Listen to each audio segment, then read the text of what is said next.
What's going on, everybody? Welcome to Guns N' Roses True Story, and today we're talking about a pretty highly requested song.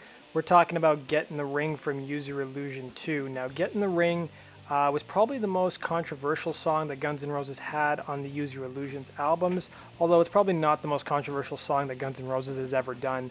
That title probably ends up going to 1 in a Million. So the song was actually written by Axl Rose, Duff McKagan, and Slash. And the song is, of course, notorious for calling out Guns N' Roses critics in the press, most notably Andy Sesher at Hit Parader, Circus Magazine, which McWall wrote for, and Bob Guccione Jr. at Spin. We'll talk a bit about the controversy and the story behind it in a bit, but let's talk a little bit more about the actual song. So the song was written around 1989 during the early sessions for the Illusions records. The song was originally called Why Do You Look at Me When You Hate Me, which was actually the first line of the song. It was later changed to Get in the Ring, Motherfucker, and then it was shortened to eventually just Get in the Ring. And this song is actually one of a few Guns N' Roses tracks that was never performed live, even though the introduction of the song or the beginning sounds like a live crowd, which it is. It was never actually performed live. The actual chant that you hear in the song where the crowd is saying, get in the ring, that was actually performed at a concert that Guns N' Roses did several months before the Illusions records came out. They played a show in Saratoga Springs, New York, back in June of 1991, and there's actually a clip on YouTube of Axl instructing the crowd to say get in the ring. So I've linked to it down below. You guys can go check it out. So the actual song was just actually a studio recording mixed in with some live crowd chants, and of course the ending where I believe, this has now been debated, whether Slash is the guy speaking at the end or Duff is. I'm pretty convinced it's Slash. That was taken from a live concert as well and just mixed in with the live studio recording. Now, even though the song was never performed live, Axl would sometimes at the end of a Guns N' Roses concert on the Use Your Illusion tour dress up in like the typical things that a boxer would wear. Like he'd have the robe, he'd have the Everlast trunks on, as well as boxing gloves as well. There's a couple photos floating on the internet, but I just showed you guys an example as well.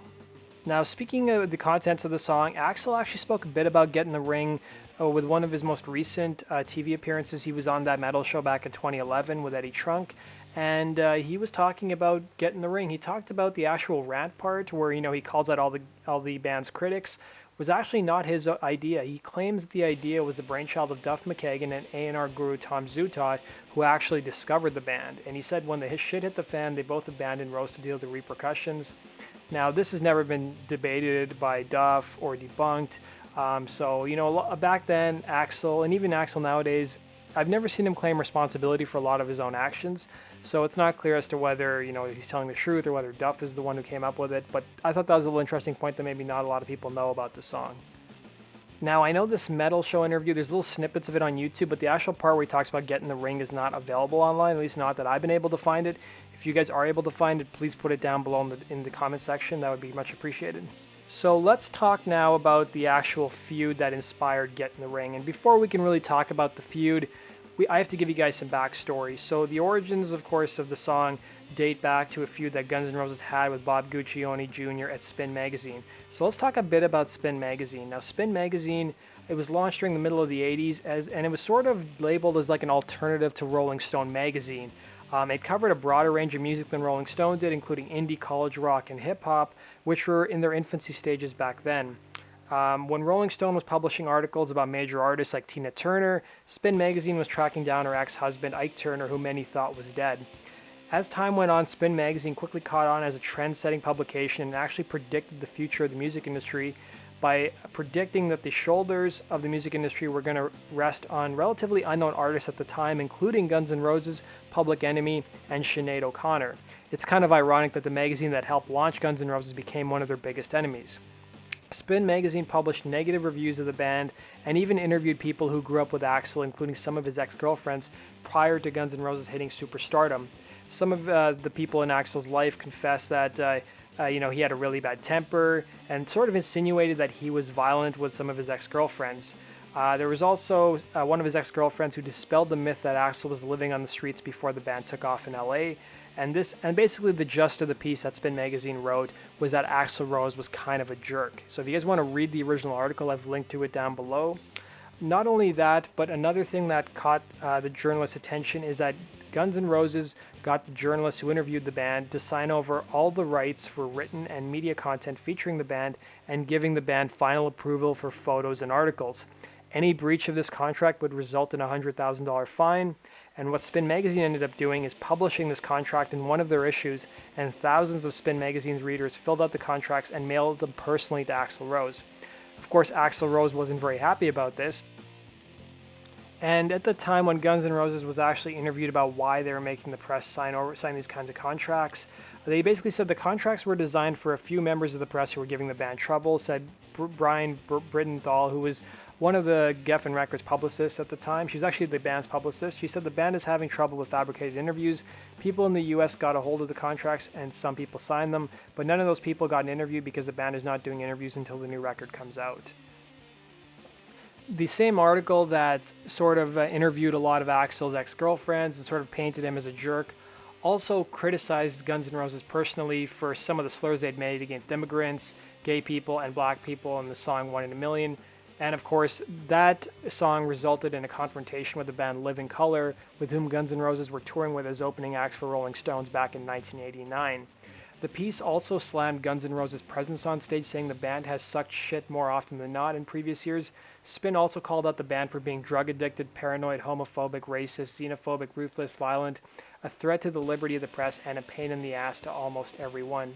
And as you guys imagine, Guns N' Roses, of course, called out all these critics, but of course, no fight ended up ever happening.